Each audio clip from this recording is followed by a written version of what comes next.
ഇപ്പൊ വയനാട് മുണ്ടക്കൈ ദുരന്ത ബാധിതരെ വീട് നൽകി സഹായിക്കുമെന്ന് പറഞ്ഞ് കോടികൾ പിരിച്ച് അത് മോഷ്ടിച്ചതിനെ കുറിച്ച് തുടക്കത്തിൽ ഞാൻ പറഞ്ഞു. പക്ഷെ അതൊരു വലിയ പ്രശ്നമായി നമ്മുടെ സമൂഹം കണക്കാക്കുന്നില്ല. അതെന്തുകൊണ്ടാണ്? കോൺഗ്രസിനെ സംബന്ധിച്ചിടത്തോളം കളവ് അനുവദനീയമായൊരു കാര്യമാണ്. അവരങ്ങനെ ചെയ്താലും നമ്മുടെ സമൂഹം അവരോട് പുറത്തു കൊടുക്കും. എന്നാൽ ഒരു പൈസയുടെയെങ്കിലും ഒരു ക്രമക്കേട് ഇടതുപക്ഷത്തിന്റെ ഭാഗത്തു നിന്നുണ്ടായാൽ കഠിനമായി നമ്മളെ ശിക്ഷിക്കും. അതാണ് കേരള രാഷ്ട്രീയത്തിന്റെ പ്രത്യേകത.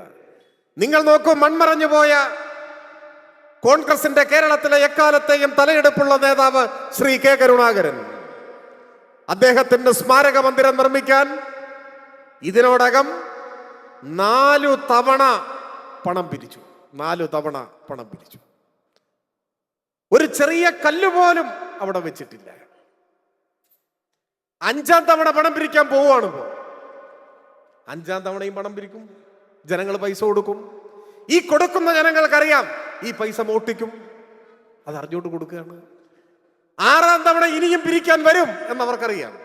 പക്ഷെ അത് കോൺഗ്രസിന് അനുവദനീയമാണ്. വയനാട് മുണ്ടക്കൈയിൽ ദുരന്ത ബാധിതരെ വീട് നൽകാമെന്ന് പറഞ്ഞ് പറ്റിച്ച് പണം പിരിച്ചതിനെ കുറിച്ച് വീണ്ടും പറ്റിക്കാൻ വേണ്ടി ഒരു തറക്കല്ലിടൽ നാടകം നടത്തിയതിനെ കുറിച്ച് ഈ സമൂഹത്തിൽ ചർച്ച നടക്കുമ്പോൾ കോൺഗ്രസിന്റെ ഒരു സ്നേഹിതൻ എന്നോട് പറഞ്ഞു, നിങ്ങൾ ഈ കാര്യം ഇനി അധികം പറയാനൊന്നും പോണ്ട. എന്തുകൊണ്ടാണ്? ഇത് സമൂഹത്തിന് അറിയാം. ഞങ്ങൾ വീട് വെച്ചു കൊടുത്തില്ല എന്ന് നിങ്ങൾ പ്രസംഗിക്കുമ്പോൾ ഞങ്ങൾ വീട് വെച്ചു കൊടുക്കുമെന്ന് ജനം പ്രതീക്ഷിച്ചാലല്ലേ പ്രശ്നമുള്ളൂ. അവർ പ്രതീക്ഷിച്ചിട്ടില്ല. ഞങ്ങളിപ്പോ ഒരു തറക്കല്ലിട്ടു. ചരിത്രത്തിൽ ആദ്യമായിട്ടാണ് ഇങ്ങനെ ഒരു തറക്കല്ലെങ്കിലും ഞങ്ങൾ ഇടുന്നത്. അപ്പൊ അത് ഒരു പുതിയ കാര്യമാണ്. സാധാരണ ഞങ്ങൾ തറക്കല്ലേ ഇടാറില്ല. അതാണ് നമ്മുടെ സമൂഹം. പക്ഷെ ഇടതുപക്ഷത്തോ ഒരു കടുകുമണിയോളം പോലും തെറ്റ് ഇടതുപക്ഷത്തുണ്ടാവരുത് എന്ന് സമൂഹത്തിന് നിർബന്ധമാണ്. അങ്ങനെ ഉണ്ടായാൽ അത് പൊറുക്കില്ല. അത് പൊറുക്കില്ല. അതിൽ നമ്മൾ നിരാശപ്പെടേണ്ട കാര്യവുമില്ല.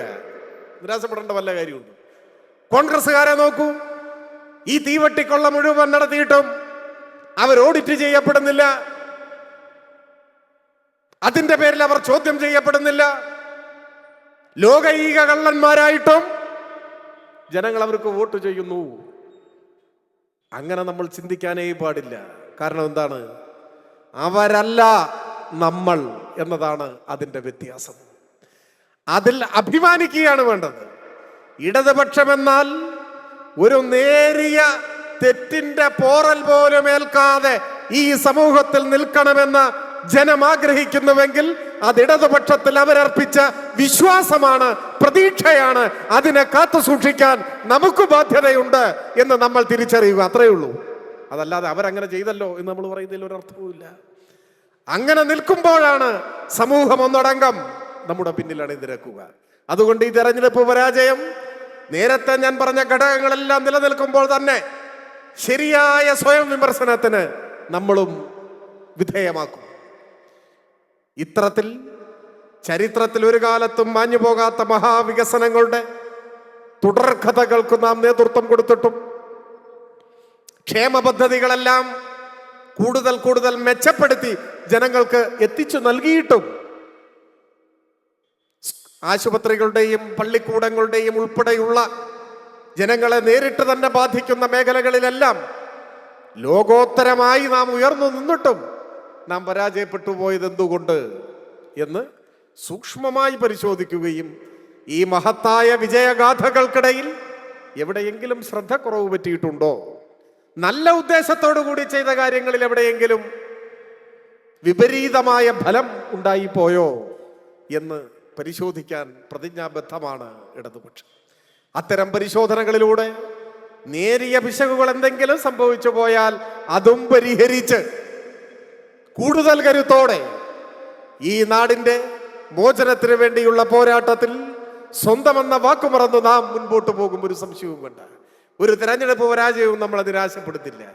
പുതിയ സർക്കാർ അധികാരത്തിൽ വന്നിട്ടിപ്പോ 1 മാസവും 10-12 ദിവസവുമായി. മെയ് 18 തോന്നുന്നു അല്ലേ? മെയ് 18 വരുന്നത്. മെയ് 18. ഒരു ഗവൺമെന്റിനെ വിലയിരുത്താൻ ഈ സമയം പോരാ. നമ്മൾ എതിർക്കുന്ന വിഭാഗമാണെന്നതുകൊണ്ട് ഞാൻ അവരെ ഈ ഘട്ടത്തിൽ ആക്ഷേപിക്കാനോ ഒന്നും മെനക്കെടുന്നില്ല. എന്തുകൊണ്ടാണ്? ഒരു ഗവൺമെന്റ് അധികാരത്തിൽ വന്നതേ ഉള്ളൂ, ഭരിക്കട്ടെ. വിലയിരുത്താനുള്ള സമയമായിട്ടില്ല. പക്ഷേ പുതിയ സർക്കാരിന്റെ ദിശ മനസ്സിലാക്കാൻ, ഈ സർക്കാർ എങ്ങോട്ടാണ് പോകുന്നത് എന്ന് മനസ്സിലാക്കാൻ ആ യാത്രയുടെ അവസാനം വരെ കാത്തിരിക്കണ്ട. എങ്ങോട്ടാണ് തിരിച്ചിട്ടിരിക്കുന്നത് വാഹനം നോക്കിയാൽ മതി.